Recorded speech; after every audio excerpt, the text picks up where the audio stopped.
Hi students, how are you? I do hope you will be very fine. तो चलिए आज फिर NCERT के कुछ क्वेश्चन हो जाएं। हम लोग मैग्नेटिज्म पर हैं और मैग्नेटिज्म के हमने नॉर्मल क्वेश्चंस कर लिए, यानी कि 4.1 से लेके 4.12 तक क्वेश्चन करनी है। 4.13 से स्टार्ट होती है एडिशनल एक्सरसाइज।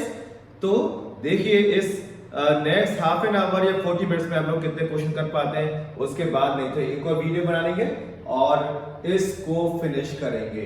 तो हम लोग क्वेश्चन स्टार्ट कर रहे हैं आज 4.14 से। NCERT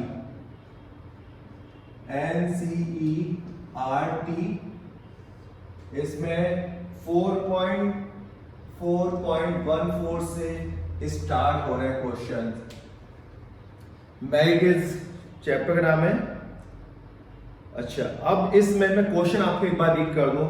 4.14 two concentric coils X and Y of radius 16 centimetre and 10 centimetre respectively lie in the same vertical plane containing the north south direction. Okay, coil X has 20 turns and carries a current 16 ampere. Y has 25 turns and carries a current of 18 ampere. तो दो coil है, दोनों में current और number of turns दे दिए। The sense of the current in X is anti-clockwise and in Y clockwise. ठीक है, तो Y स्मॉलर वन है, ये देखिए इस टाइप से है। एक बार मैं बना देता हूं तो आपको सीन क्लियर हो जाएगा। ये कॉइल Y है और इसके बाद चारों तरफ एक और कॉइल है। ये कॉइल है X कॉइल और यहां से कोई इसको, हम में से कोई इसको देख रहा है। कॉइल Y में है, जो करंट है वो है क्लॉकवाइज डायरेक्शन इस टाइप से, और X में है एंटी क्लॉकवाइज डायरेक्शन। ठीक है, अब ये जो है दोनों की दोनों ये कोएक्सियल है। तो मैं एक बार आपको क्वेश्चन फिर से पढ़ देता हूं और पैरामीटर भी साथ साथ लिखते जाऊंगा ताकि क्वेश्चन और क्लियर रहे। टू कंसेंट्रिक कॉइल्स हैं, यानी दोनों के सेंटर सेम है, दोनों के सेंटर यहां पर है और नाम है इनका X और Y। इसका X इसका Y lie in the same vertical plane, दोनों एक ही वर्टिकल प्लेन में है। और coil X has 20 turns. X जो है इसमें N इज इक्वल टू 20 है and carries a current 16 ampere. ये 16 एम्पियर करंट है। अंदर वाली पे आ जाओ, Y हैज 25 टर्न्स, इसमें टर्न्स है N इज इक्वल टू 25 और इसमें करंट फ्लो हो रही है 18 एम्पियर। ये 18 एम्पियर, ठीक है, this is 18 ampere. The sense of current X हमने लिख लिया, इसमें क्लॉकवाइज और Y में, X में एंटी क्लॉकवाइज और ये Y है इसमें clockwise. For an observer looking at the coil facing waste, तो आपको पता है डायरेक्शन ये होती है ईस्ट और ये वेस्ट। तो ईस्ट से वेस्ट की तरफ इस डायरेक्शन में, इसलिए मैंने यहाँ पे बनाया आपको इस डायरेक्शन में वो देख रहा है। For an observer looking at the coil facing west give the magnitude and direction of the net magnetic field due to the coil at the centre. ये सेंटर है, इस पे नेट मैग्नेटिक फील्ड क्या होगा ये हमें निकालना है। ठीक है, तो दिस इज द फिगर। यहां पे फॉर्मूला यूज लिखते हैं। Formula use, magnetic field at the centre is equal to mu naught upon 2 I upon R into N, number of turns. एक के ऊपर एक कितने भी टर्न्स हो सबका मैग्नेटिक फील्ड सेम होगा, तो जितने भी नंबर ऑफ टर्न्स हो उससे मल्टीप्लाई कर दो। ये हम फॉर्मूला सेंटर पे मैग्नेटिक फील्ड का यूज करने जा रहे हैं। इसमें आप देखिए रेडियस y की कम है तो रेडियस के इनवर्सली प्रोपोर्शनल होता है मैग्नेटिक फील्ड। तो रेडियस इसमें y की कम है तो इसका मैग्नेटिक फील्ड y पर ज्यादा होगा, और इसमें डायरेक्शन क्या होगी, इनवर्ड, इसकी outward. But inward magnetic field होगा मोर स्ट्रॉन्गर, बिकॉज इसमें रेडियस कम, रेडियस का मैग्नेटिक फील्ड ज्यादा। ठीक है, तो इसके नंबर ऑफ टर्न्स भी ज्यादा है, मैग्नेटिक फील्ड ज्यादा है, तो इसकी चलेगी। तो इसमें जो नेट मैग्नेटिक फील्ड होगा, नेट मैग्नेटिक फील्ड वो होगा B Y minus B X. मुझे ये बी निकालना है, तो इसके लिए बी और बी वाई और बी एक्स में अलग अलग निकाल लेता हूं using this formula. B Y पहले निकालू, B Y is equal to mu naught upon 2 I upon radius into number of turns. तो म्यू नॉट की वैल्यू होती है 10 की पावर -7 इनटू 4 पाई। आपको पता ही है कि म्यू नॉट अपॉन 4 पाई होता है 10 की पावर -7। तो इसमें 4 पाई उधर ले जाओ तो म्यू नॉट की वैल्यू आ गई। नीचे 2 है, वाई करंट है, वाई में 18 एम्पियर, रेडियस है इसकी, यहां पे नहीं लिखी है, रेडियस में पढ़ लेता हूं क्या है, एक्स एंड वाई, वाई की रेडियस है 10 सेंटीमीटर, दिस इज 10 सेंटीमीटर में, और एक्स की है 16 सेंटीमीटर, ये 16 सेंटीमीटर। ठीक है, तो 10 सेंटीमीटर दिए तो 2 इंटू 10 की पावर 10 इंटू 10 की पावर -2, बिकॉज 10 सेंटीमीटर है, सेंटीमीटर को मैं मीटर में कन्वर्ट कर दिया। इसको आप कैलकुलेट कर लीजिए आराम से। तो ये हो जाएगा 10 की पावर -2 -1 और -1 हो जाएगा +1 और 10 की पावर -6, ये और 10 की पावर -6 हो जाएगा। 2 2 या 4, तो 2 पाई इंटू 18 इंटू दिस, पाई की वैल्यू 3.14 रख देंगे, तो ये कैलकुलेट करके आएगी वैल्यू बी वाई के लिए 9 पाई 10 की पावर -4, 9 पाई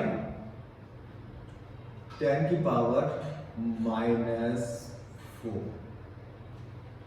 ठीक है,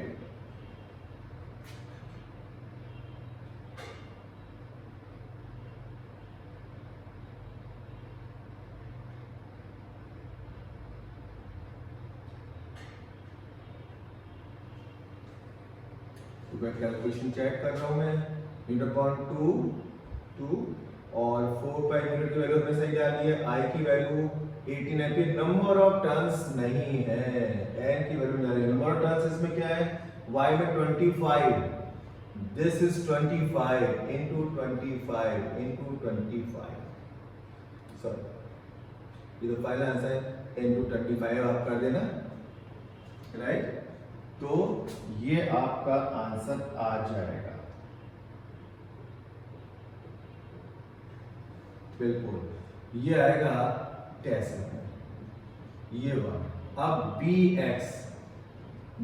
x again same formula use कर रहे हैं, mu upon 2 I upon R into N, value put करनी है 10 की पावर -7 इंटू 4 पाई। आई इसमें जो करंट होगी that will be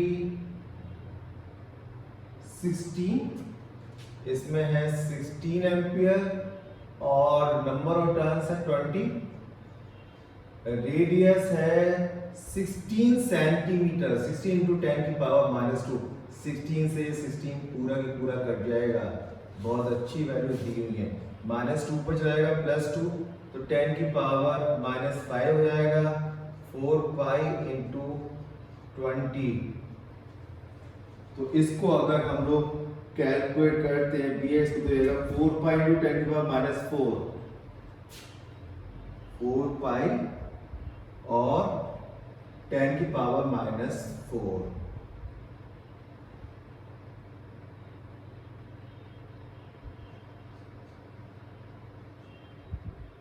टेस्ला।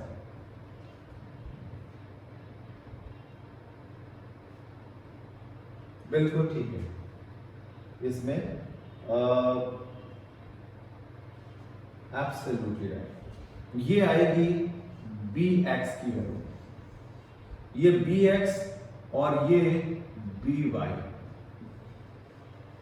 अब इसमें डाल दीजिए, आपका फाइनल आंसर आ जाएगा b is equal to B Y minus B X, B Y minus B X, B Y है 9 पाई इंटू 10 की power minus 4, B X 4 pi into 10 की पावर माइनस 4, तो 10 की पावर माइनस 4 कॉमन आ गया, 9 pi minus 4, तो ये हो गया 5 पाई।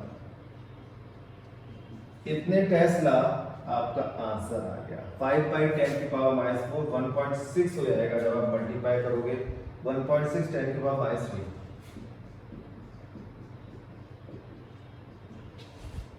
टेस्ला, ये बी। ठीक है, तो एक बार इसको कंसेप्चुअली और डिस्कस कर लेते हैं।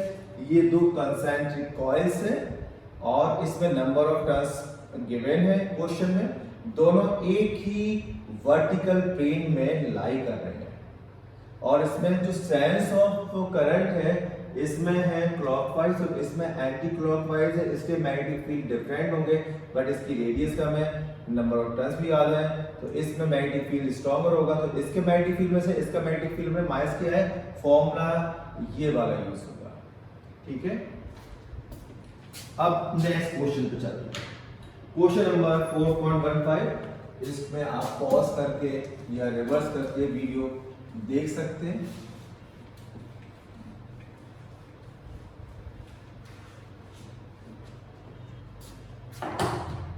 नेक्स्ट क्वेश्चन है तो 4.15। इस टाइप के क्वेश्चन जो मैं अभी रीड कर रहा हूं ये बोर्ड में नहीं आते, हिट एंड ट्रायल वाले हैं, क्योंकि इस ऐसे क्वेश्चन के कई आंसर हो सकते हैं। Magnetic field of 100 gauss is required which is uniform in a region of linear dimension. 4.15 में हमें मैग्नेटिक फील्ड चाहिए 100 गॉस। 100 गॉस होता है 100 इंटू 10 की पावर माइनस 4 टेस्ला, यानी 10 की पावर माइनस 2 टेस्ला हमें मैग्नेटिक फील्ड चाहिए which is uniform in a region linear dimension about 10 centimeter and area of cross section is about 10 की power minus 3 meter square। Area दिया हुआ है 10 की power minus 3 meter square, this is area। The maximum current carrying capacity of a given coil of wire is 15 ampere. यानी इसका हमें कुछ solenoid type का बनाना है, सोलेनॉइड, और इसकी जो करंट कैरिंग कैपेसिटी यानी कैपेसिटी यानी मैक्सिमम करंट जो पास होती है, अदरवाइज ये हीटिंग इफेक्ट से मेल्ट हो जाएगा, वो है capacity of current is 15 ampere. 15 ampere capacity है, यानी इससे ऊपर यानी नीचे जा सकते हो। And the number of turns per unit length that can be wound round the core is most 1000 turns per meter। तो मैक्सिमम टू मैक्सिमम इसमें 1000 turns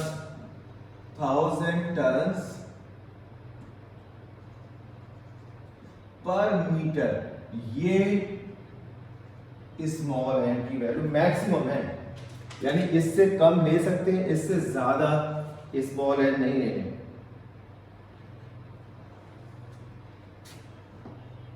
Suggest some appropriate design particulars of a solenoid for the required purpose। Assume the core is not ferromagnetic। इसके अंदर core में कुछ रखना नहीं है, air core है, ये एयर होनी है बस।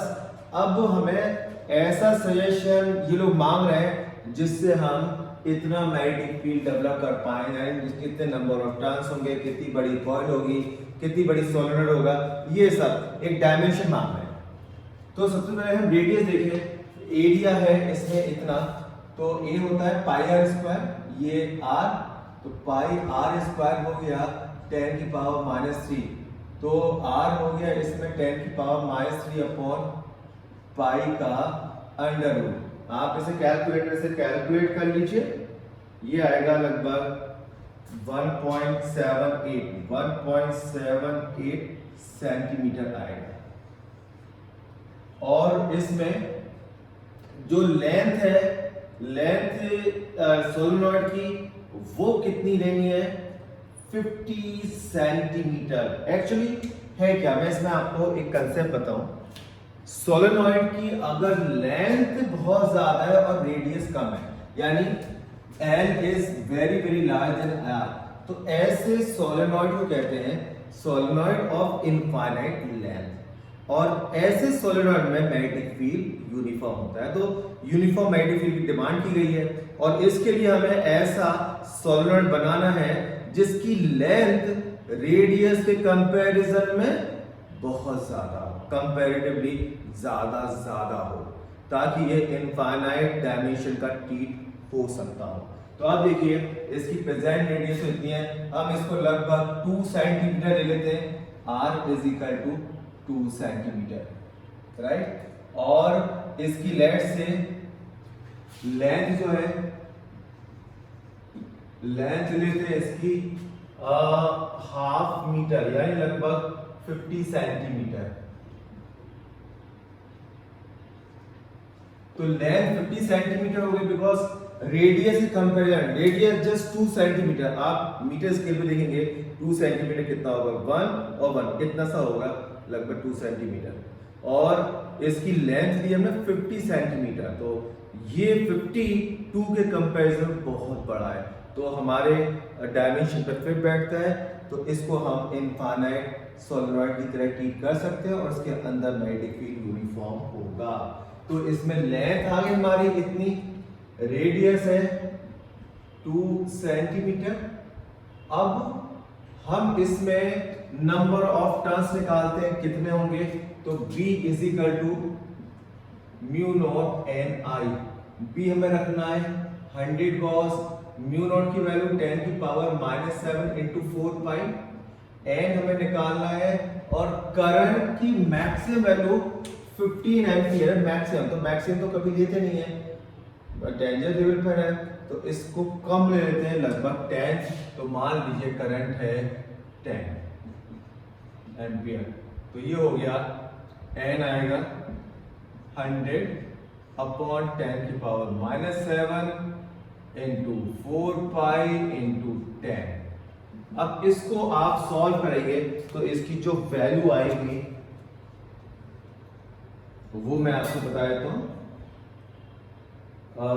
ये आई 800 पर मीटर, दिस इज 800 पर मीटर, राइट। और हमारा कितना बड़ा है, 50 सेंटीमीटर, हाफ मीटर का है, तो हाफ मीटर में टोटल नंबर ऑफ टर्न्स कितने होंगे, हाफ मीटर में टोटल टर्न्स होंगे 400। तो एन हो गया हमारा कैपिटल एन लिख दिया, टोटल नंबर ऑफ टर्न्स ये हो गए 400 टर्न्स। तो एन हो गया इतना, करंट हमने लिए 10 सेंटीमीटर 10 एम्पियर, और लेंथ आपने रेडियस लिए 2 सेंटीमीटर, रेडियस 2 सेंटीमीटर, और लेंथ लिए इसकी 50 सेंटीमीटर। अगर आप ये सारे डायमेंशन लेके चलेंगे तो मैग्नेटिक फील्ड 100 गॉस आ जाएगा। और ये सारे के सारे जो भी कांस्टेंट दिए हुए हैं, रेस्ट्रिक्शन है उसके अंदर ही है। करंट देखिए मैक्सिमम 15 हो सकती है, 10 है, जो नंबर ऑफ वुंड्स है वो 1000 पर मीटर हो सकता है, ये 800 पर मीटर है।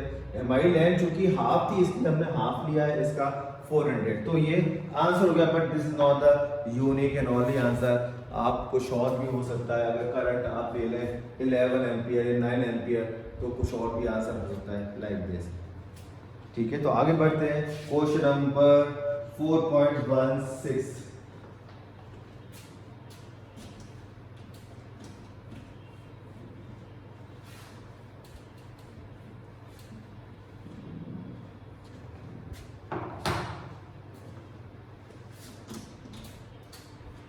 क्वेश्चन नंबर 4.16 मैं आपके लिए रीड करता हूं इसे। For a circular coil of radius r and turns carrying a current I, the magnitude of the magnetic field at the point on its axis at a distance x from the center is given by this। तो किसी भी coil के axis पे x distance पर magnetic field आपको पता ही है, इस पे क्या होगा, B इजिकल टू होता है mu naught upon 4 pi mu naught upon 2 I upon X square plus R square की पावर 3/2 और ऊपर आई आर स्क्वायर और नंबर ऑफ टर्न जितने भी उससे मल्टीप्लाई करना ना भूलें। तो ये हो गया magnetic field at the centre of the current carrying coil which is having n number of turns, एक के ऊपर एक n टर्न्स है, r रेडियस है और x इसकी एक्सिस पे सेंटर से x डिस्टेंस अब एक पॉइंट है, यहाँ मैग्नेटिक फील्ड का फॉर्मूला ये हो गया। ठीक है, अब इसमें फर्स्ट डिमांड आई है, show that this reduces to the standard result for the field at the centre of the coil. Centre of the coil के लिए x0 का, बिकॉज़ ये पॉइंट अगर सेंटर पे आएगा तो x0 x is equal to 0 b is equal to μ0/2 I upon x0 रख दिया तो ये हुआ r स्क्वायर, 2 से 2 कर दिया r की power 3 r square into n, r square से ये गया तो μ0/2 I upon r into n। ये मैग्नेटिक फील्ड सेंटर पे है। सेंटर के मैग्नेटिक फील्ड फॉर्मूला पता है, आप चेक कर लो, जो पता है आपको सेम फॉर्मूला निकलेगा। तो हमने ये फॉर्मूला था एक्सिस पे एक पॉइंट पर मैग्नेटिक फील्ड, हमने इसको रिड्यूस कर दिया सेंटर पे, सिर्फ x0 रख के। ये बोर्ड में एक बार आ चुका है, ध्यान रहे। इसका बी पार्ट भी है, consider two parallel coaxial circular coils of equal radius r and number of turns n carrying equal currents in the same direction and separated by distance r। Radius भी r है और ये separated भी है r distance पर। Show that the field on the axis around the midpoint between the coils is uniform over a distance that is small compared to the r and is given by b is equal to 0.72 mu naught ni by r approximately। बहुत लंबा question है, इसको try करते हैं solve करने की। मैं अभी इसको हटा रहा हूं, इसका बी पार्ट के लिए मुझे ज्यादा स्पेस चाहिए। तो ये कह रहे हैं कि एक ये कॉइल एक ही कॉइल, इन दोनों की रेडियस भी आर, दोनों की रेडियस इक्वल है और इनकी डिस्टेंस भी आर है इस टाइप से, और दोनों में करंट भी सेम मैनर में फ्लो हो रही है, सब कुछ सेम है, आइडेंटिकल है। Show that the field on the axis around the midpoint, okay, midpoint पर यूनिफॉर्म होगा। ये मैं निकाला था, पहले मैग्नेटिक फील्ड निकालते हैं। एक्सिस पे फॉर्मूला आपको पता ही है, अभी आपने लिखा था magnetic field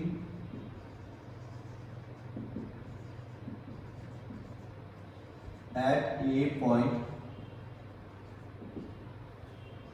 on the axis is equal to mu naught upon 2 I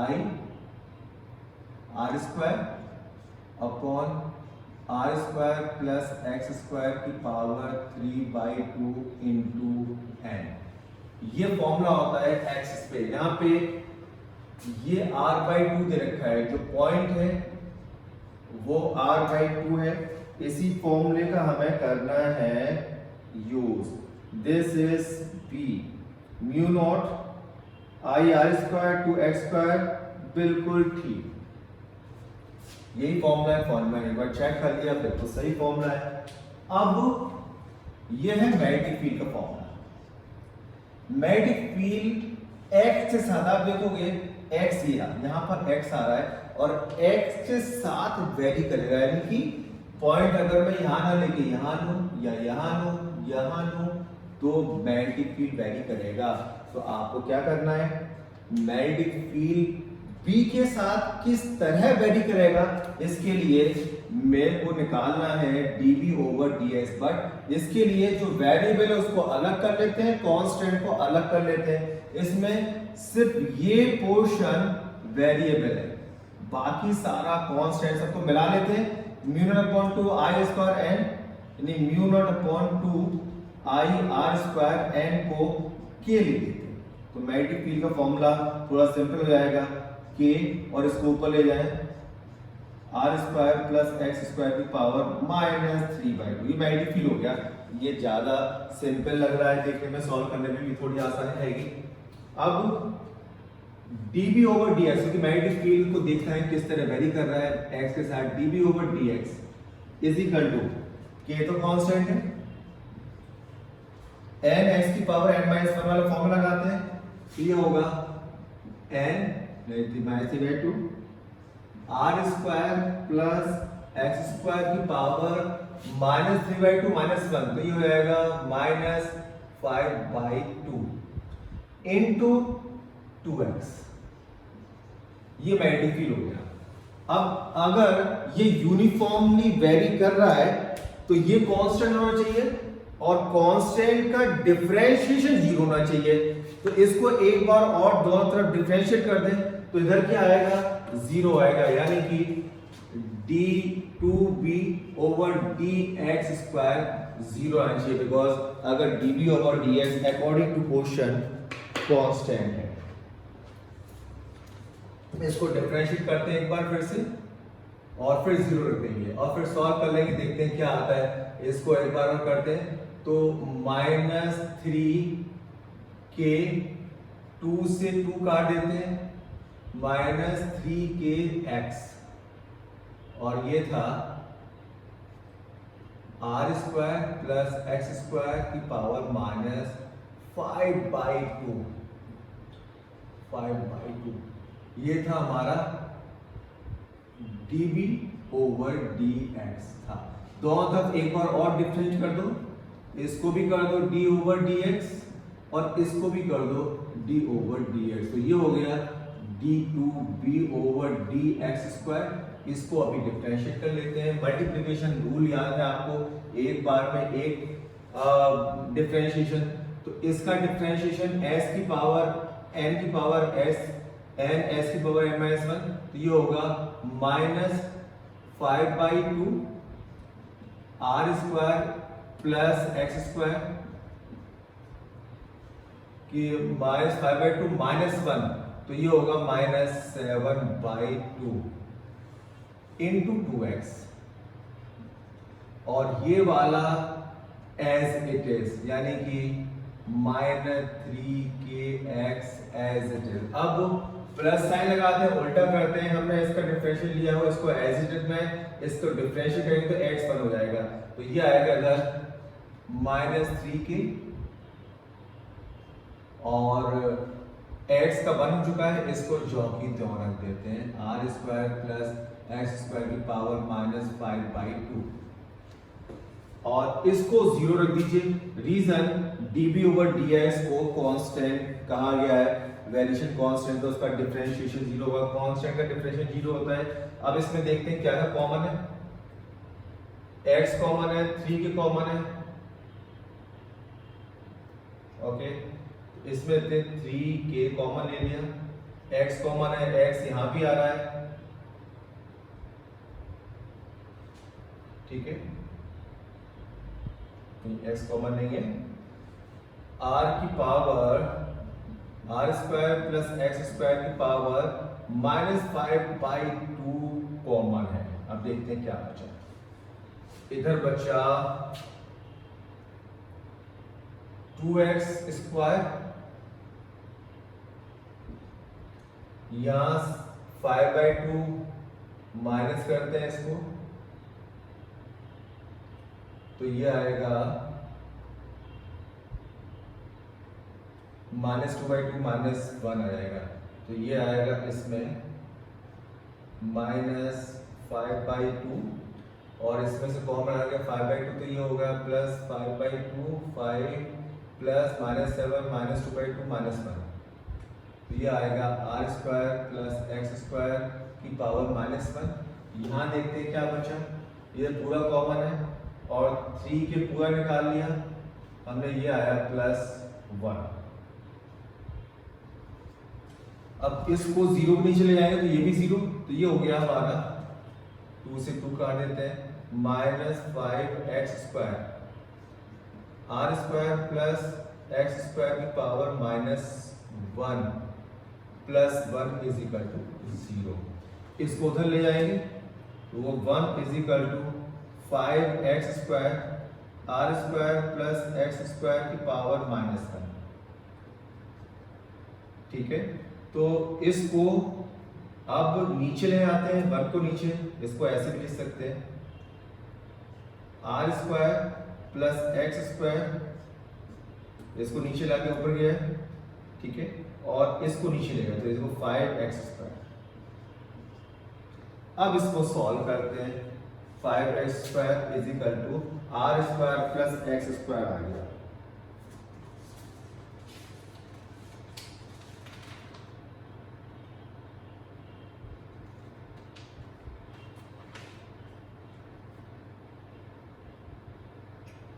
बिल्कुल ठीक आ रहा है, x का तो लिया है 4x², तो 4x² = r², तो x² हो गया x² = r²/4, तो √ ले लो x = r/2। यही मैं प्रूव करना था कि कहां पर मैग्नेटिक फील्ड यूनिफॉर्म है, तो हमने मान लिया था x डिस्टेंस पर, और x की वैल्यू आप देख रहे हैं कहां आ रही है, r/2। इनके बीच की डिस्टेंस r थी और बिल्कुल सेंटर पे मैग्नेटिक फील्ड आ रहा है, तो सेंटर पे मैग्नेटिक फील्ड होगा यूनिफॉर्म इन दोनों के बीच में, ये प्रूव हुआ। अब इसकी वैल्यू क्या होगी, वैल्यू की निकलवाई है, वैल्यू के लिए मैं इसको मिटा रहा हूं थोड़ा, इसमें सिर्फ आप फॉर्मूला पुट कर देना, ये जो मैग्नेटिक फील्ड था B = μ0/2 I r² x² + r² की power 3/2 into n, number of turns इसमें कितने n ही नहीं है। x की जगह आप सिर्फ r/2 रख दो और कुछ मत करो, μ0/2 I r² और नीचे रख दो r²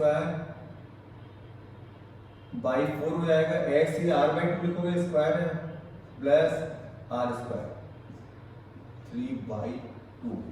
ठीक है, एक बार मैं चेक कर लूं वैल्यूज, सही वैल्यूज पुट की हुई हैं, बिल्कुल सही वैल्यू पुट की हुई हैं, सही चल रहा है। अब 4 और 1 5, तो ये हो गया μ0/2 I r² और नीचे 5r² 5r² / 4 पावर 3/2। अब r² बाहर निकाला है, 2 से 2 क्या r³ बाहर आएगा और r² कट जाएगा, एक r रह जाएगा, तो μ0/I 2r और ये बचा 5/4 की पावर 3/2 जो उधर जाएगा ऊपर, ये 4/5 की पावर 3/2। ये आ गया हमारा मैग्नेटिक फील्ड। और नंबर ऑफ टर्न्स इसमें ये n कैरी ऑन करते रहना, ni।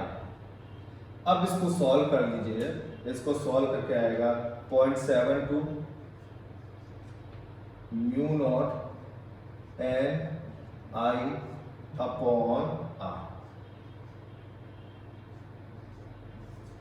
यही हमें प्रूव करना है।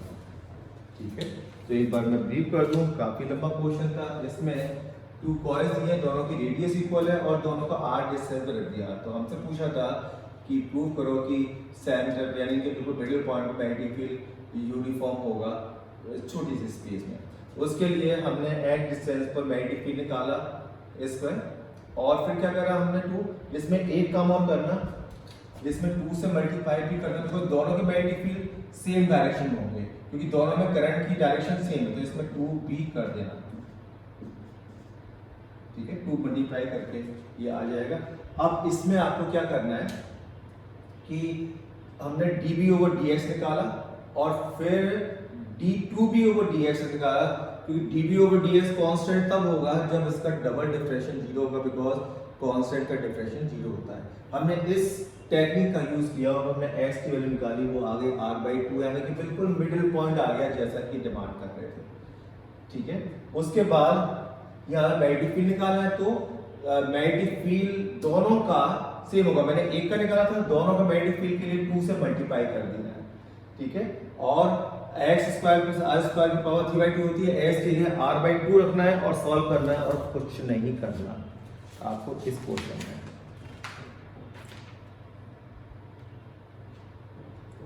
अब आते हैं 4.20, ये 4.16 था,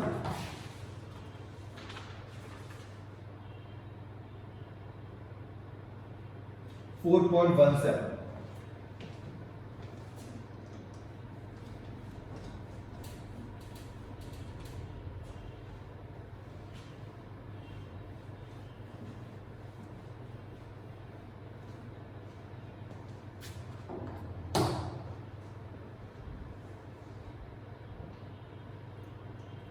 4.17 कह रहा है, a toroid has a core non ferromagnetic, यानी कि इसमें कोई भी फेरोमैग्नेटिक मटेरियल नहीं है, of inner radius 25 centimetre, outer radius 26 centimetre, around which 3500 turns of the wire are wound.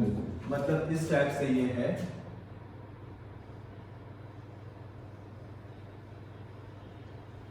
इस टाइप से कोई टोरॉइड है, ये सेंटर यहां पे रेडियस r1 और ये वाले रेडियस r2, आप इसका मीन निकालेंगे तो ये r आएगा। इन जब भी आपको रेडियस दी रखी हो तो आप इसका मीन निकाल लो, mean r = r1 + r2/2, r1 r2 दे रखा है इन्होंने, और 25 में 26, 25 + 26/2,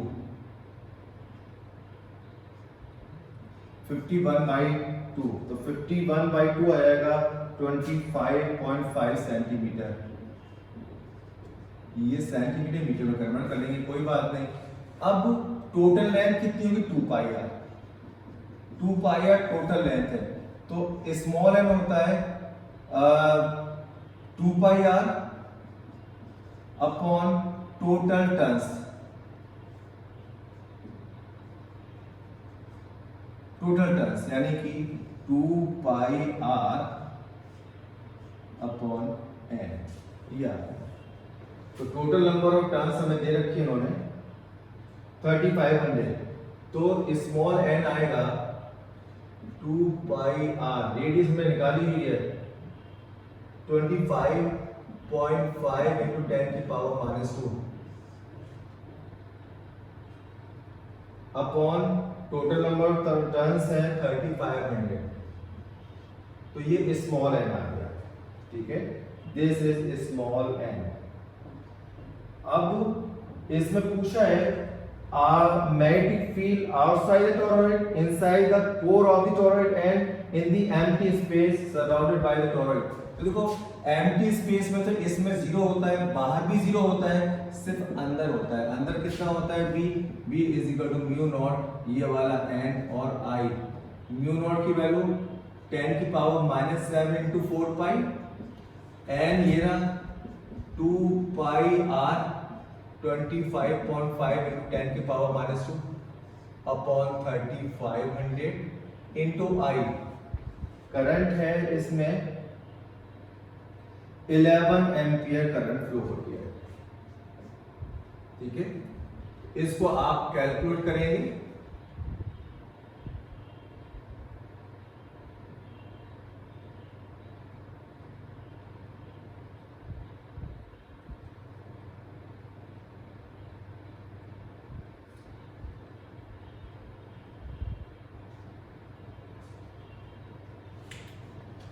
एक चीज करेक्ट कर लीजिए, दिस इज स्मॉल n होता है total number of turns upon length,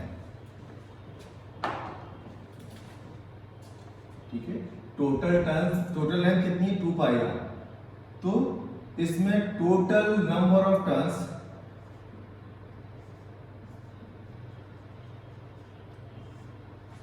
upon ये, इसमें देख लीजिए 2 पाई r लेंथ में टर्न्स है n, तो 1 में कितने होंगे n अपॉन 2 पाई r, तो टोटल टर्न्स अपॉन 2 पाई r करना है।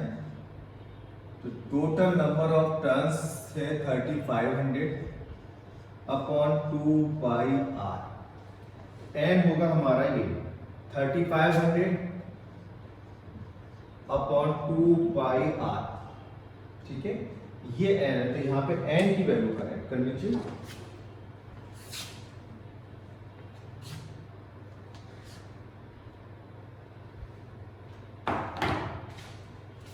म्यू नॉट n ये रहा 3500 अपॉन 2 पाई r, रेडियस थी 25.5 10 की पावर -2, I 11 एम्पीयर। अब सही है, अब 3 × 10 की पावर -2 टेस्ट आएगा। इस क्वेश्चन में कुछ नहीं, कंसेप्चुअल था बेसिकली। इसका डायरेक्ट फॉर्मूला है, इसमें टोरॉइड के सिर्फ अंदर मैग्नेटिक फील्ड होता है, बीच वाले एरिया में नहीं होता और बाहर भी नहीं होता। तीनों जगह मैग्नेटिक फील्ड पूछे हैं, तो 2 जगह 0 आ गए। इसके अंदर मैग्नेटिक फील्ड का फॉर्मूला होता है mu naught n I, where n small n is the total number of turns divide by length, यानी कि total turns in unit length.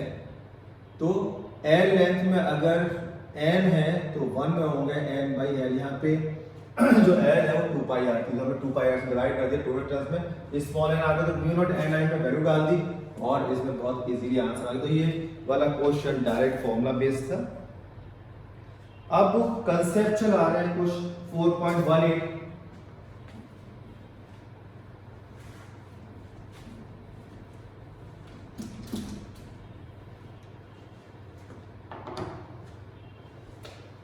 Question number 4.18, answer the following question. Number 1A, magnetic field that varies in magnitude from point to point but has constant direction east to west, north, south, east, west, यानी इस direction में east से west direction constant है but magnetic field magnitude wise change हो रहा है। A charged particle enters the chamber and travels undeflected along a straight path with constant speed. What can you say about the initial velocity of the particle? Particle की initial velocity क्या हो कि ये undeflected pass हो जाए। Undeflected pass means net force 0, undeflected means net force 0, और force क्या होता है इस पे F is equal to QVB sin theta, इस means sin theta must be 0, तो थीटा या तो 0 हो या 180 हो, तो या तो एंटी पैरेलल या पैरेलल, ठीक है। तो जो स्पीड थी, velocity of charge particle will be either parallel or anti-parallel, ठीक है। ये पहला आंसर हो गया। दूसरा पार्ट पूछा है, a charge particle enters an environment of a strong and non uniform magnetic field varying from point to point both in magnitude and direction. अब डायरेक्शन में भी चेंज हो रहा है और मैग्नीट्यूड में भी चेंज हो रहा है, दोनों में चेंज हो रहा है। And comes out of it following a complicated trajectory, would its final speed equal the initial speed if it is suffered no collision with the environment, कहीं उसकी कोई कोलिजन नहीं होती, क्या स्पीड कांस्टेंट होगी? ऑब्वियसली कांस्टेंट होगी। Reason क्या है? चार्ज पार्टिकल जब भी मैग्नेटिक फील्ड में ट्रेवल करता है तो फोर्स लगता है F is equal to Q V cross B। ये क्रॉस प्रोडक्ट की वजह से ऐसा हो रहा है। क्रॉस प्रोडक्ट का क्या रूल है? F जो होगा वो B के परपेंडिकुलर होगा, B की भी परपेंडिकुलर होगा, तो F is perpendicular to V। तो component of F along V is F cos 90 which is 0। यानी जो वेलोसिटी है उधर कोई फोर्स ही नहीं है, सिर्फ फोर्स ही स्पीड चेंज कर सकता है। तो फोर्स है नहीं तो स्पीड चेंज नहीं होगी। तो वेरिएबल मैग्नेटिक फील्ड में जा रहा है, कॉम्प्लिकेटेड ट्रैजेक्टरी है, कभी इधर कभी इधर कभी इधर कभी इधर, तो होगा क्या? वेलोसिटी किधर भी हो फोर्स हमेशा परपेंडिकुलर ही रहेगा, बिकॉज उसको ऑर्डर मिला हुआ है कि F को V के परपेंडिकुलर ही रहना है, V किधर भी जाए doesn't matter, but F has to be perpendicular to V। ठीक है, तो चाहे कितनी भी कॉम्प्लेक्स ट्रैजेक्टरी से पास हो, फोर्स उसकी स्पीड चेंज नहीं करेगा, मैग्नेटिक फोर्स। ठीक है, इलेक्ट्रिक फोर्स इसकी स्पीड चेंज करता है, मैग्नेटिक फोर्स सिर्फ डायरेक्शन चेंज करता है, स्पीड चेंज नहीं करता। थर्ड पार्ट है इसका, an electron travelling west to east enters a chamber having a uniform electrostatic field in north to south direction, specify the direction in which a uniform magnetic field should be set up to prevent the electron from deflecting from a straight line path।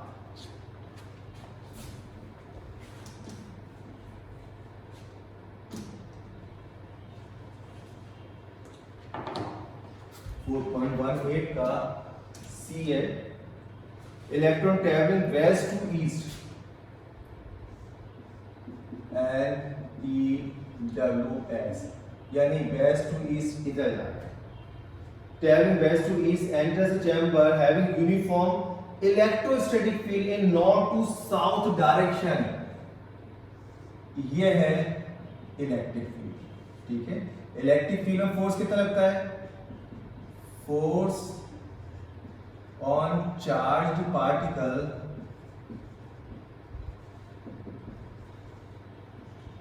In electric field is equal to QE। ठीक है, specify direction in which the uniform magnetic field should be set up to prevent the electron from deflecting from the straight line path। straight line path से deflection से बचाने के लिए आप देखो electric field है डाउनवर्ड यानी नॉर्थ टू साउथ, तो मैग्नेटिक फील्ड होना चाहिए इक्वल एंड अपोजिट। एक तो ये equal and opposite. Magnetic field क्या होता है? मैग्नेटिक फील्ड होता है force on charge particle due to magnetic field is equal to F is QVB sin theta, theta 90 लेके चल रहा है, QVB दोनों इक्वल होंगे, यानी दोनों इक्वल होंगे तभी कैंसिल होंगे। इसका मतलब QE is equal to QVB, Q से Q कैंसिल हो गया, तो वेलोसिटी जो होगी वो होगी E अपॉन B। एक तो वेलोसिटी आ गई। अब डायरेक्शन पूछ रहे हैं, क्वेश्चन एक बार मैं रीड कर लूं क्या क्या पूछा गया है। Electron traveling west to east enters the chamber having uniform electrostatic field in north to south direction. Specify the direction in which a uniform magnetic field should be set up to prevent the electron from deflecting from its straight line path। straight line path से deflection से बचाने के लिए magnetic field की sub direction निकालनी है। अब देखो मैग्नेटिक फील्ड होना चाहिए साउथ टू नॉर्थ, ठीक है। इलेक्ट्रॉन मूव कर रहा है वेस्ट टू ईस्ट, मैं फ्लेमिंग्स का लेफ्ट हैंड रूल लगाने जा रहा हूं, लेफ्ट हैंड रूल FBI, ठीक है। इसमें मैग्नेटिक फील्ड किधर होना चाहिए, south to north, south to north, ये south to north magnetic field. इसको मैं आपके सामने ले आता हूं, यहां पे इस तरह से ले लेते हूं, ये ऊपर नॉर्थ, नीचे साउथ, ये ईस्ट, ये वेस्ट। तो इलेक्ट्रॉन की डायरेक्शन है वेस्ट टू ईस्ट, तो करंट में आएगी ईस्ट टू वेस्ट डायरेक्शन में करंट है। मैग्नेटिक फील्ड किधर है, मैग्नेटिक फील्ड को होना है साउथ टू नॉर्थ, यानी मैग्नेटिक फील्ड को इधर होना है, मैग्नेटिक फील्ड करंट है हमारी इधर। तो देखिए FBI, बी किधर है हमारा, साउथ टू नॉर्थ, यानी बी इधर, और आई किधर है, आई है हमारी टुवर्ड्स वेस्ट, यानी कि इधर की तरफ। तो ये आई बी, तो बी हो गया हमारा वर्टिकल डाउनवर्ड, FBI, FBI, आई किधर है हमारी, इलेक्ट्रॉन मूव कर रहा है वेस्ट टू ईस्ट, तो हो गया ईस्ट टू वेस्ट, तो ये ईस्ट है ये वेस्ट, ये आई FBI, आई मैंने इधर कर दी। मैग्नेटिक फील्ड किधर होना है, मैग्नेटिक फील्ड को होना है मैग्नेटिक फील्ड की डायरेक्शन, मैग्नेटिक फोर्स की direction, sorry not magnetic field, तो मैं निकालना है FBI, बी तो मैं निकालना है, फोर्स की डायरेक्शन होनी चाहिए साउथ टू नॉर्थ, ठीक है। तो साउथ टू नॉर्थ यानी इधर, F होना चाहिए इधर, FBI, आई इधर, फोर्स इधर, देखिए लेफ्ट हैंड FBI, आई की डायरेक्शन टुवर्ड्स वेस्ट, आई की FBI, आई टुवर्ड्स वेस्ट, ये टुवर्ड्स वेस्ट, ठीक है। और मैग्नेटिक फील्ड किधर होना चाहिए, टुवर्ड्स साउथ टू नॉर्थ, इधर, ठीक है। तो अब देख लो कहां से आ रहा है, मैग्नेटिक फील्ड किधर की डायरेक्शन है, नीचे, डाउन, राइट। इसमें फ्लेमिंग्स का लेफ्ट हैंड रूल, एक और तरीका है, मैं आपको एक और तरीका इसका बता सकता हूं, net force must be zero, यानी कि QE plus QV cross B, जिनको वेक्टर अच्छा है वो इस मेथड से भी कर सकते हैं, इसको उधर ले जाओ, तो QE is equal to QV cross B minus का, क्यों उधर गया तो माइनस का हो गया, Q से Q कैंसिल कर दो, E माइनस है इसलिए ऑर्डर चेंज कर दो, B cross V, A cross B होता है माइनस B क्रॉस A।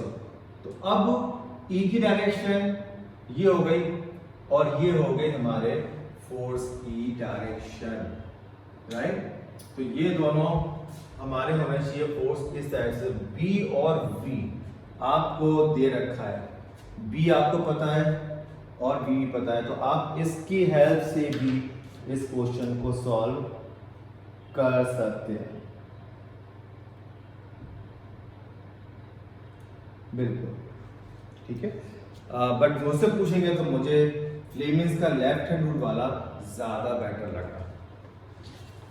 मैं एक बार आपको और दिखा देता हूं, electron travelling west to east, electron की डायरेक्शन है वेस्ट टू ईस्ट, तो करंट की डायरेक्शन होगी ईस्ट टू वेस्ट, करंट हमें इधर लेनी है, देख देता हूं, आई जो होगी वो इधर, और यूनिफॉर्म इलेक्ट्रोस्टैटिक फील्ड है इन नॉर्थ टू साउथ, नॉर्थ से साउथ की तरफ है, तो मैग्नेटिक जो ये है हमारा मैग्नेटिक इलेक्ट्रोस्टैटिक फोर्स, तो जिस डायरेक्शन में इलेक्ट्रिक फील्ड होता है, यहाँ पे एक चीज ध्यान रखना, इलेक्ट्रॉन पे फोर्स इलेक्ट्रिक फील्ड के अपोजिट डायरेक्शन में लगेगा, पॉजिटिव चार्ज पे फोर्स इलेक्ट्रिक फील्ड की ही डायरेक्शन में लगता है, बट नेगेटिव चार्ज पे फोर्स इलेक्ट्रिक फील्ड के अपोजिट डायरेक्शन में। ये इलेक्ट्रॉन है तो इलेक्ट्रॉन का जो फोर्स रहेगा वो फोर्स रहेगा इधर, यानी इलेक्ट्रिक फील्ड के अपोजिट डायरेक्शन में, तो मैग्नेटिक फील्ड का फोर्स इधर होना चाहिए, मैग्नेटिक फील्ड का फोर्स होना चाहिए नॉर्थ टू साउथ डायरेक्शन में, नॉर्थ टू साउथ। अब आप देखिए ये डायरेक्शन बना लेते हैं artificial, north south east west, ठीक है, ये डायरेक्शन है। अब मुझे लेफ्ट हैंड को थोड़ा फ्री करना है क्योंकि मुझे रूल लगाना है, फ्रेम से left hand rule, north south east west. क्या क्या डायरेक्शन है वो देख लें। जो हमारा मैग्नेटिक फील्ड है वो है north to south, F B I, जो फोर्स रहेगा मैग्नेटिक फील्ड का वो है नॉर्थ से साउथ, यानी इस डायरेक्शन एफ होना चाहिए हमारा इधर, नॉर्थ से साउथ, क्योंकि इलेक्ट्रिक फील्ड का फोर्स है ऊपर ऊपर, मतलब साउथ टू नॉर्थ, तो मैग्नेटिक फील्ड का फोर्स हो जाए नॉर्थ टू साउथ, ये नॉर्थ ही साउथ है, मैग्नेटिक फील्ड का फोर्स इधर, एफ बी आई में एफ होगा इधर, ठीक है। अब इलेक्ट्रॉन की डायरेक्शन क्या है, वेस्ट हुई, तो करंट की डायरेक्शन है टुवर्ड्स वेस्ट, तो फोर्स किधर था हमारा, फोर्स हो गया था हमारा इधर, राइट, इलेक्ट्रॉन पे फोर्स था ऊपर, तो मैग्नेटिक फील्ड के नीचे नॉर्थ टू साउथ, एफ इधर लेना है, एफ इधर लेना है, बी हमें पता नहीं कहाँ है, आई हमें पता है, आई होगा हमारा टुवर्ड्स वेस्ट, ठीक है, तो ये हो गया हमारा टुवर्ड्स वेस्ट, ये नॉर्थ, ये हमारा क्या है ईस्ट की तरफ, तो वेस्ट करना है इसे, F B I towards west करना है, ये हो गया। अब आई वेस्ट, फोर्स हमारा टुवर्ड्स साउथ, तो मैग्नेटिक फील्ड किधर आ रहा है, डाउनवर्ड, यानी कि जब मैग्नेटिक फील्ड डाउनवर्ड होगा तभी फोर्स टुवर्ड्स नॉर्थ होगा, तो इसको कैंसिल कर पाएगा, क्योंकि इलेक्ट्रिक फील्ड का फोर्स था ऊपर, क्योंकि नेगेटिव चार्ज है, इलेक्ट्रॉन होता है माइनस का, इलेक्ट्रिक फील्ड नीचे, तो उस पर फोर्स रहेगा, यानी एफ ई लगेगा ऊपर, तो मैग्नेटिक फील्ड का फोर्स टुवर्ड्स साउथ लगना चाहिए, और साउथ तभी लगेगा जब एफ बी आई, बी नीचे होगा, ठीक है। इसको आप प्रैक्टिस कर लेना घर पे। लेकिन इसका लेफ्ट हैंड रूल ज्यादा बेटर है बजाय क्रॉस प्रोडक्ट के, क्रॉस प्रोडक्ट से भी कर सकते हैं, क्रॉस प्रोडक्ट अगर करेंगे तो आपको right hand screw rule use करना पड़ेगा। क्वेश्चन नंबर 4.19,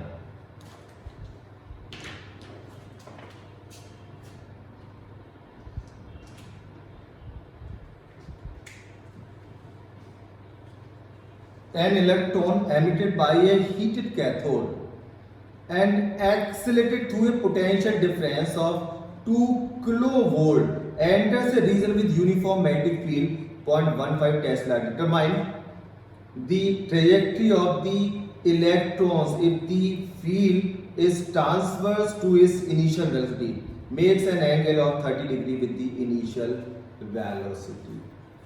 यहां पे मैं आपको कुछ बताना चाहूंगा, जब भी पोटेंशियल डिफरेंस का जिक्र आता है क्वेश्चन में, potential difference electric field develop करता है, E is equal to V upon D, और जहां भी इलेक्ट्रिक फील्ड है वहां फोर्स होता है F is equal to QE, और जहां फोर्स होता है वहां पे एक्सेलरेशन होता है A is equal to F upon M, और V square is equal to U square plus 2AS, यानी वेलोसिटी प्रोवाइड करने के लिए है पोटेंशियल डिफरेंस, ठीक है।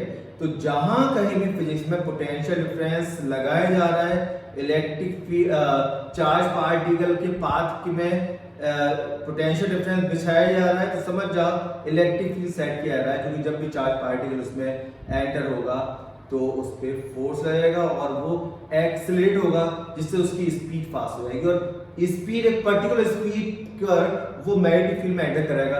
अब मैग्नेटिक फील्ड में वो परपेंडिकुलर एंटर करता है तो सर्कुलर पाथ पे जाएगा, अलोंग एंटर करता है तो स्ट्रेट लाइन पे, अदरवाइज हेलिकल, ये अलग इशू हो गया।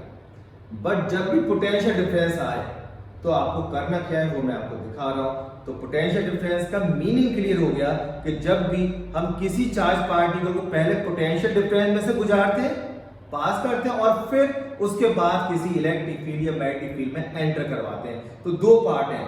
तो पोटेंशियल डिफरेंस से पास करने का मीनिंग मैंने आपको यहाँ बताया।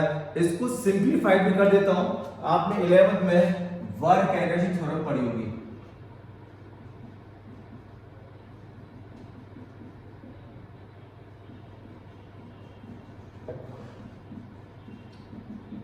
वर्क एनर्जी थ्योरम कहती है change in kinetic energy is equal to work done. यहाँ पे इलेक्ट्रॉन एमिट हुआ है यानी इनिशियल काइनेटिक एनर्जी 0, तो K final minus K initial is equal to work done. Work done होता है चार्ज इनटू पोटेंशियल डिफरेंस। आपको याद होगा V is equal to W upon Q। तो W is equal V into Q यहाँ पे मैंने लिख दिया है। के फाइनल ही रहेगा, के इनिशियल तो 0 ही क्योंकि वो फिलामेंट से जस्ट निकला है। तो K is equal to QV। K क्या होता है half mv square, Q into V, तो V स्क्वायर क्या हो गया 2 उधर ले जाओ 2QV अपॉन m। तो V हो गया under root 2QV upon m। तो वेलोसिटी आ गई। अब इतनी स्पीड से वो मैग्नेटिक फील्ड में एंटर होगा। कैसे एंटर होता है वो देख लेते हैं। An electron emitted by a heated cathode and accelerated through the potential difference 2 kilovolt.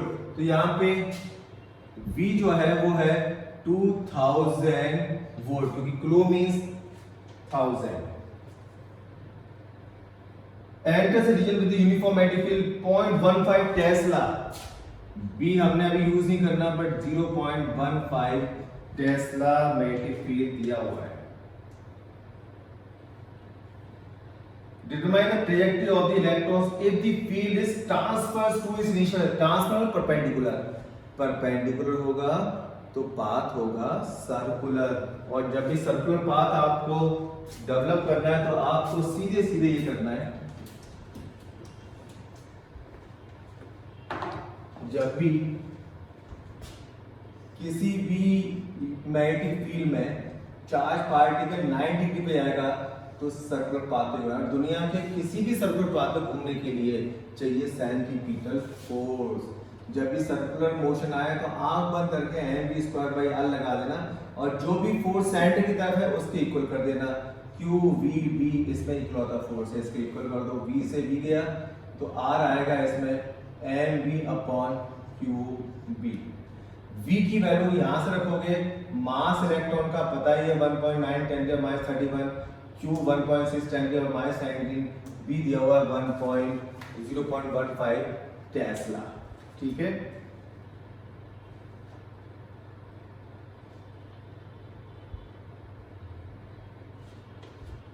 इसमें यहां पे वैल्यू भी आप निकालोगे। इलेक्ट्रॉन का चार्ज होता है 1.6 × 10⁻19, पोटेंशियल डिफरेंस 2000, ये सब रूट के अंदर है, अपॉन m। मास होता है 9.1, इलेक्ट्रॉन का मास 3.1 × 10⁻31 kg। ठीक है,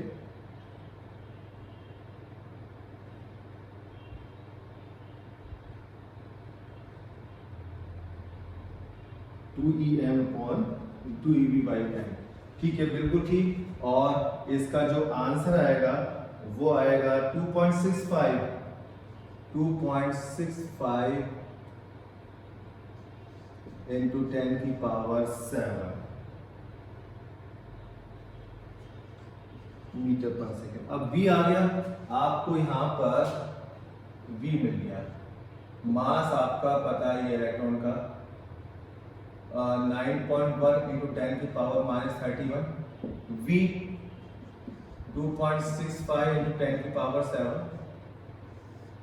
Q और B चार्ज पता ही है 1.6 × 10⁻19 और मैग्नेटिक फील्ड दिया है 0.15। सब चीज पता है, इसमें आप कैलकुलेट कर लो तो रेडियस आएगी 1 मिलीमीटर यानी 10⁻³ मीटर। तो 1 मिलीमीटर इसका आंसर होगा। ठीक है, आप कैलकुलेट से कैलकुलेट कर लो।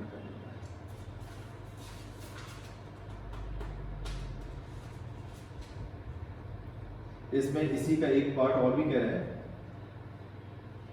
Determine the trajectory of the electron if the field is transverse, तो हमने कर लिया ट्रांसफर वाला। दूसरा दिया हुआ है makes an angle of 30 degree with the initial velocity, initial velocity से 30 डिग्री बनाना है मैग्नेटिक फील्ड, मतलब इस टाइप से कुछ, ये मैग्नेटिक फील्ड है और ये वेलोसिटी है, इससे 30 डिग्री बनाना है। इसका मतलब ये वाला कंपोनेंट हो गया मैग्नेटिक फील्ड के परपेंडिकुलर और ये हो गया v sin थीटा।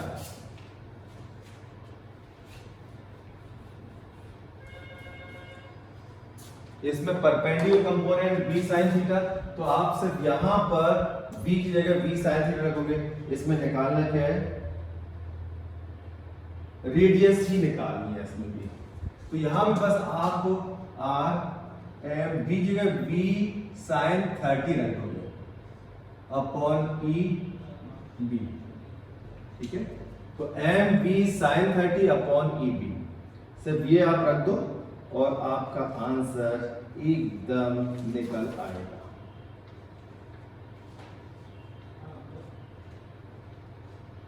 और ये होगा, मैं आपको आंसर दे देता हूं, 2.3 10 की पावर 7।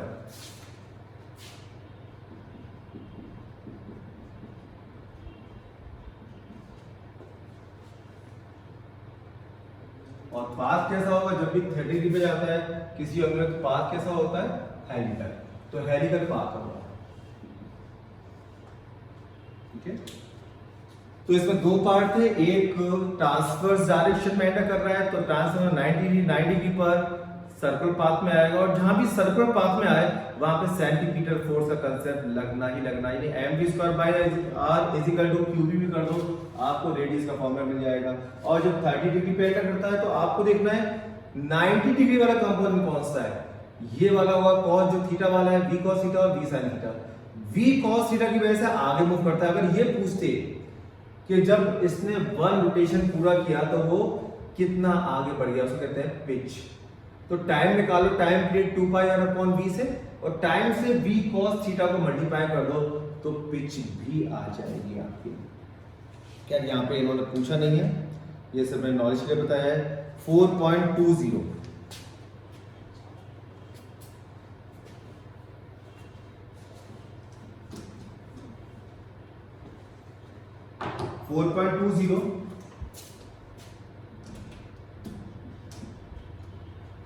क्वेश्चन रीड कर देता हूं आपको। Magnetic field setup using Helmholtz coils in uniform in a small region and has a magnitude 0.75 tesla. In the same region, a uniform electrostatic field is maintained in a direction normal to the common axis of the coils.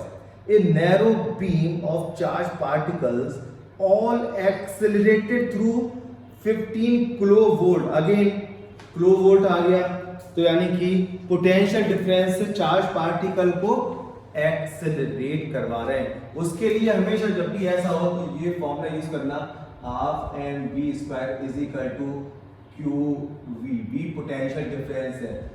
ये formula कहां से आया है, ये आया work energy theorem से। Change in kinetic energy is equal to work done, work done होता है Q इनटू V, यहां से आया है।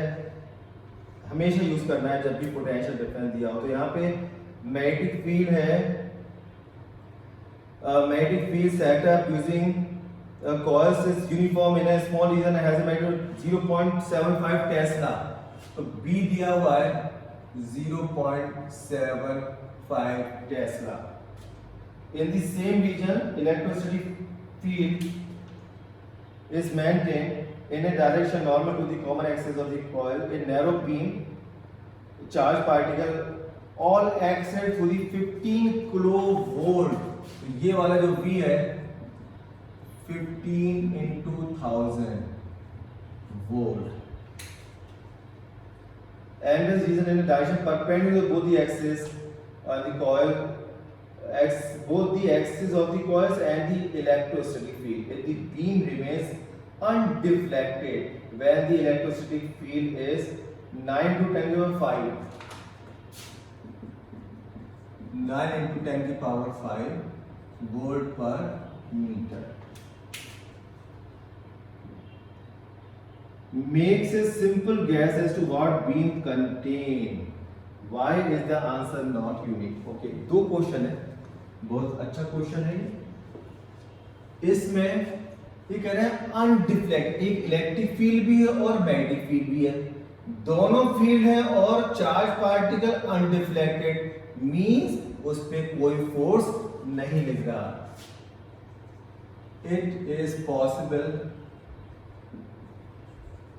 only when net force is zero। net force में इलेक्ट्रिक फील्ड और मैग्नेटिक फील्ड दोनों का फोर्स, यानी QE इलेक्ट्रिक फील्ड का और QVB, क्योंकि 90 डिग्री पॉइंट पे किया तो sin 90 मैंने E 1 कर दिया, तो Q से Q काट दीजिए तो ये हो जाएगा E is equal to VB।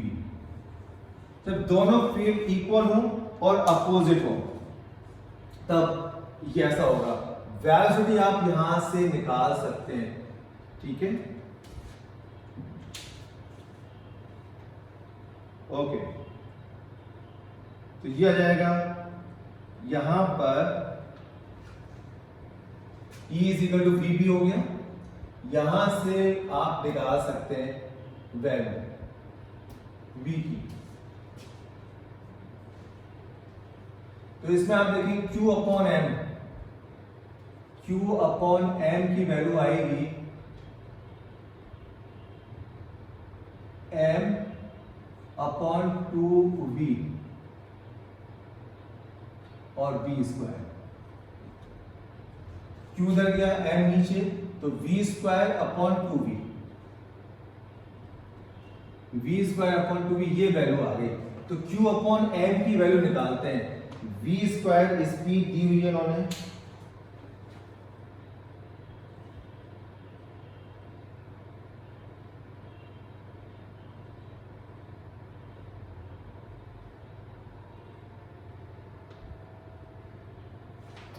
V की वैल्यू आपको यहां से रखनी पड़ेगी। V is equal to E upon B, V नहीं दिया हुआ इन्होंने, तो V स्क्वायर है यानी कि E square upon B square और इंटू 1 अपॉन 2 इंटू पोटेंशियल डिफरेंस वाला V। तो ये सब वैल्यू आप रख दीजिए,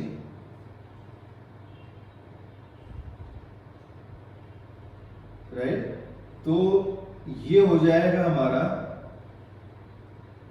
Q बाई M आता है इसमें 4.8 10 की पावर 7, 4.8 10 की पावर 7 कूलम पर केजी।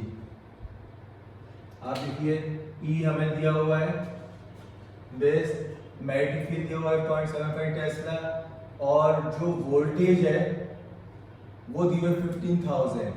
तो हमें VEB दोनों सबकी वैल्यू पुट करेंगे तो Q अपॉन M की वैल्यू इतनी आती है, और ये वैल्यू Q बाई M की होती है ड्यूट्रॉन की। तो हमारा जो चार्ज पार्टिकल है वो है ड्यूट्रॉन।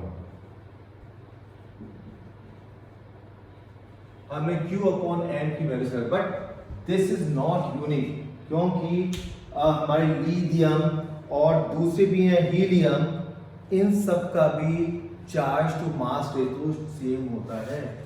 हीलियम, लिथियम, इन सब का जो Q2M होता है वो सेम होता है। हमने ये ड्यूट्रॉन के लिए निकाला है, but this result is not unique. मैं एक बार क्वेश्चन पढ़ देता हूं ताकि कंफ्यूजन ना रहे। Magnetic field setup using Helmholtz coils is uniform in a small region and has a magnitude of 0.75 Tesla. In the same region, a uniform electrostatic field is maintained in the direction normal to the common axis of the coils. A narrow beam of single species beam है charge particles की, और excited through 15 kilovolt. तो पहले 15 kilovolt से excite करके magnetic field में अंदर डाले गए हैं, इंजेक्ट किए गए हैं, बट उनमें डिफ्लेक्शन नहीं हो रहा है। इसका मतलब है नेट फोर्स जीरो है। तो नेट फोर्स जीरो होगा जब दोनों फोर्स इक्वल होंगे, तो E VB का रिलेशन आ गया, राइट। अब यहां पर जो half M V square is equal to Q V था, क्योंकि इसमें work done is equal to change in kinetic energy, work done change in kinetic energy, initial kinetic energy zero लेके चल रहे हैं। तो ये हो गया फॉर्मूला, इससे हमने q बाई m निकाल लिया। तो ये जो q बाई m है जो आया 4.8 10 की पावर 7 कूलम पर केजी, ये होता है ड्यूट्रॉन का। बट अकेले ड्यूट्रॉन का नहीं होता, लिथियम आयन का भी और हीलियम आयन का भी होता है। तो ये आंसर यूनिक नहीं है, ये इन्होंने कहा भी था। Question number 4.21, a straight horizontal conducting rod of length 0.45 meter and mass 60 gram is suspended by two vertical wires at its end. A current of 5 ampere is set up in the rod through the wires. What magnetic field should be set up normal to the conductor in order that tension in the wire is zero? ये तो बहुत simple है, mg को balance करना है तो tension खत्म हो जाएगी। देखिए ये रॉड है, इसको यहाँ पे ये स्ट्रिंग से लटका दिया गया है, तो स्ट्रिंग में वेट की वजह से टेंशन आएगी, लेकिन करंट पास करते हैं इसमें तो मैग्नेटिक फील्ड में अगर फोर्स इक्वल और अपोजिट लग जाए तो इसका वेट हो जाएगा जीरो। तो जब वेट ही नहीं होगा तो टेंशन भी क्या होगी, जीरो, नलिफाई हो जाएगी। तो यही कह रहे हैं कि टेंशन हटानी है, क्या करें। Straight horizontal conducting rod of length है 0.45 मीटर, इसकी लेंथ है 0.45 मीटर एंड मास है 60 ग्राम, तो 60 इंटू 10 की पावर -3 इंटू 9.8, ये हो गया इसका वेट। टू वर्टिकल स्ट्रिंग पे जैसे शो किया गया फिगर में लिखा हुआ है, और रॉड में करंट 5 एम्पियर की सेटअप की आती है, सब 5 एम्पियर की। तो मैग्नेटिक फील्ड में जब भी करंट कैरिंग स्ट्रेट कंडक्टर रखा जाता है तो उस पर लगता है force, F equal to IBS sin theta. In order ये टेंशन ऑन द वायर को जीरो करना है। What will be the total tension in the wire if the direction of the current is reverse keeping the magnetic field same. Simple, आप देखो force क्या है, magnetic field का फोर्स, मैग्नेटिक फील्ड में किसी रॉड को परपेंडिकुलर रखा गया है, I करंट फ्लो हो रही है, लेंथ है L, तो फोर्स होता है IBL, ठीक है।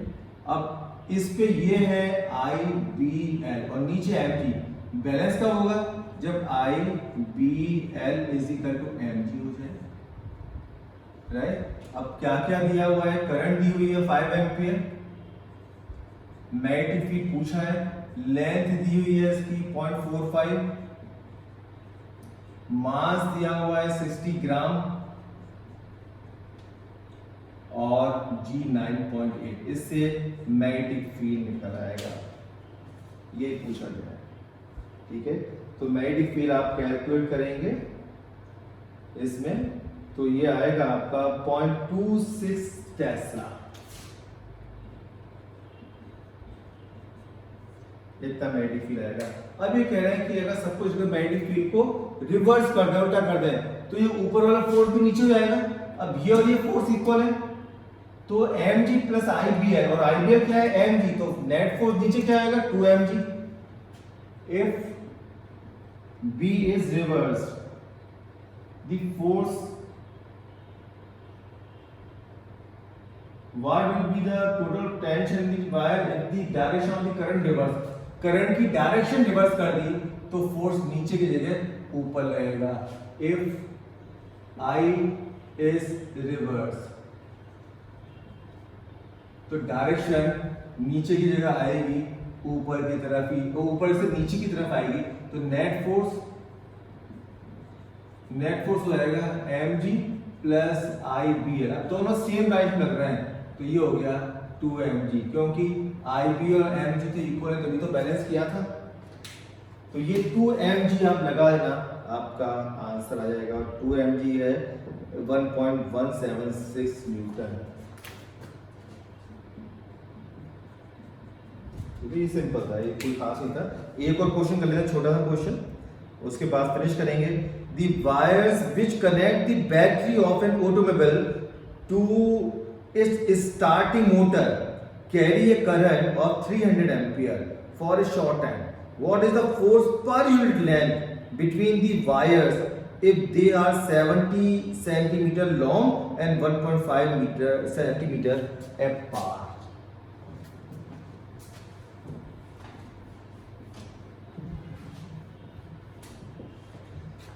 देखो इसमें ऐसा है, ये कोई बैटरी है प्लस और माइनस, तो एक बार जाएगा यहाँ से करंट जाएगी और कुछ मैकेनिज्म करके वापस आएगी। तो डायरेक्शन ऑफ करंट क्या है? अपोजिट। एक तो फोर्स होगा इसमें रिपल्सिव, तो ये parallel state current carrying conductor के ऊपर बेस क्वेश्चन है। एक में करंट नीचे तो एक में ऊपर। अब सब कुछ दिया हुआ है, बीच की डिस्टेंस दी हुई है 1.5 सेंटीमीटर अपार्ट, 1.5 सेंटीमीटर अपार्ट है। They are 70 centimeter long. Force point length between the wires if they are 70 centimeter long and 1.5 centimeter apart. और करंट है 300 एम्पियर, 300 एम्पियर। तो फोर्स पर यूनिट लेंथ का फॉर्मूला होता है mu upon 4 पाई 2I1 I2 upon R, ठीक है। Mu upon 4 पाई 10 की power -7 2I1 300 I2 300 R दिया है 1.5 सेंटीमीटर -2, बिल्कुल ठीक। ये 1.2 आएगा, 1.2 न्यूटन पर मीटर, ये F/L आया है और यही हमें निकालना है, ठीक है। तो ये तो बहुत सिंपल सा क्वेश्चन था, मैं दिखा देता हूँ। ये कोई बैटरी है, कार की बैटरी है, बैटरी में से प्लस में से करंट बाहर आई, फिर जिस भी मोटर को जिसको भी ऑपरेट करना उसके बाद ये वापस जाएगी। तो इनमें दोनों वायर में करंट की डायरेक्शन अपोजिट होगी, इसलिए फोर्स होगा रिपल्सिव नेचर का होगा। फोर्स का पर यूनिट लेंथ का फॉर्मूला ये होता है, जानते ही हैं। इसमें बस वैल्यू पुट करनी है I1 I2 की और R की, जो इसमें बहुत क्लियरली दी है। 300 एम्पियर आएगी तो वापस भी 300 एम्पियर ही जाएगी, कंजर्वेशन ऑफ चार्ज। तो ये आपका क्वेश्चन हमने आज 4.22 तक क्वेश्चन सॉल्व कर लिया।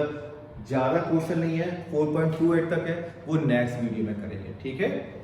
तो आज वैरायटी ऑफ क्वेश्चन है, अगर किसी में क्वेश्चन में डाउट है आप फोन करके पूछ सकते हैं। That's all for today, good bye.